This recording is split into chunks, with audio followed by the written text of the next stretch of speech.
ರಾಜ್ಯದಲ್ಲಿ ಹಲ್ಚಲ್ ಎಬ್ಬಿಸ್ತಾ ಇದೆ ಬಿಆರ್ ಪಾಟೀಲ್ ಅವರ ಆಡಿಯೋ. ರಾಜ್ಯ ಸರ್ಕಾರದ ವಿರುದ್ಧ ಕೇಂದ್ರ ಸಚಿವ ಎಚ್ಡಿಕೆ ಈಗ ವಾಗ್ದಾಳಿಯನ್ನು ಮಾಡಿದ್ದಾರೆ. ಸರ್ಕಾರದಲ್ಲಿ ಏನು ನಡೀತಾ ಇದೆ ಅಂತ 224 ಶಾಸಕರಿಗೂ ಕೂಡ ಗೊತ್ತು.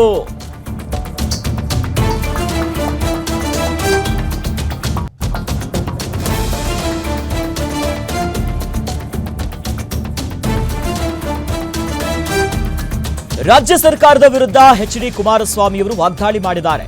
ಸರ್ಕಾರದಲ್ಲಿ ಏನ್ ನಡೀತಾ ಇದೆ ಅಂತ 224 ಶಾಸಕರಿಗೂ ಕೂಡ ತಿಳಿದಿದೆ.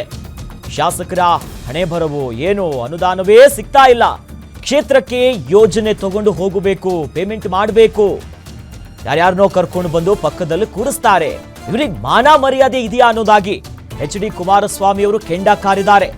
ಈಗಾಗಲೇ ದೊಡ್ಡ ಮಟ್ಟಕ್ಕೆ ಚರ್ಚೆ ಆಗ್ತಿದೆ ಅನೇಕ ವಿಚಾರಗಳು. ಅದರ ನಡುವೆ ಮತ್ತೊಂದು ಕಡೆಯಲ್ಲಿ ಈಗ ಎಚ್.ಕೆ. ಪಾಟೀಲ್ ಅವರು ಅಕ್ರಮ ಗಣಿಗಾರಿಕೆ ಕುರಿತು ಪತ್ರ ಬರೆದಿದ್ದಾರೆ. 2015-16ರಲ್ಲಿ ಏನಾಯಿತು ಆ ಬಗ್ಗೆಯೂ ಕೂಡ ಧ್ವನಿ ಎತ್ತಿದ್ದಾರೆ ಅನ್ನೋದಾಗಿ ಗರಂ ಆಗಿದ್ದಾರೆ.